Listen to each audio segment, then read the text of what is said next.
აკადემიკოს ელენე მეტრეველის 97 წლის იუბილე ხელნაწერთა ეროვნულ ცენტრში აღინიშნა. შეხვედრის მონაწილეებმა ქართული ხელნაწერების კვლევაში მეცნიერის მიერ გაწეულ უდიდეს ხვაწლზე ისაუბრეს. ღონისძიების ფარგლებში საერთაშორისო პროექტის ეგიდით გამოცემული გრიგოლ ღვთისმეტყველის საკითხავების ქართული თარგმანის მორიგი ტომის წარდგინება გაიმართა. პროექტის ავტორთა განცხადებით ელენე მეტრეველს უდიდესი წვლილი მიუძღვის ხელნაწერების კვლევაში. მისი ხელმძღვანელობითა და ძალისხმევით მოხერხდა აღნიშნული გამოცემების გამოქვეყნება. ღონისძიება კოდიკოლოგიისა და ტექსტოლოგიის დეპარტამენტის ორგანიზებით გაიმართა. დღეს ჩვენი შეკრების თემა იყო გრიგოლ ღვთისმეტყველი ელენე მეტრეველის კვლევებში და საერთაშორისო პროექტი, რომელშიც მონაწილეობას იღებდა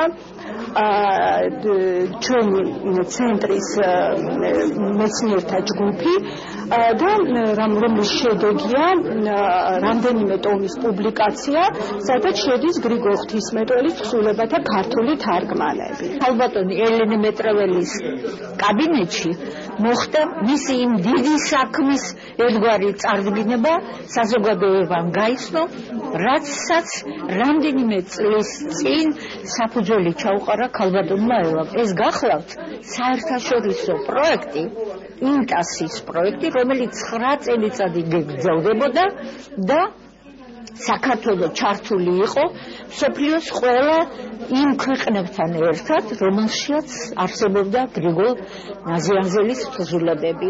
ცნობილი ფილოლოგი და ლიტერატურათმცოდნე ელენე მეტრეველი 1917 წელს დაიბადა.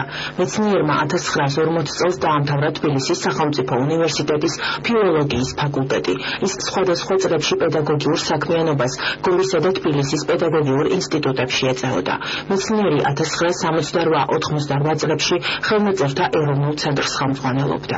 ელენე მეტრეველი 2003 წელს 86 წლის ასაკში გარდაიცვალა.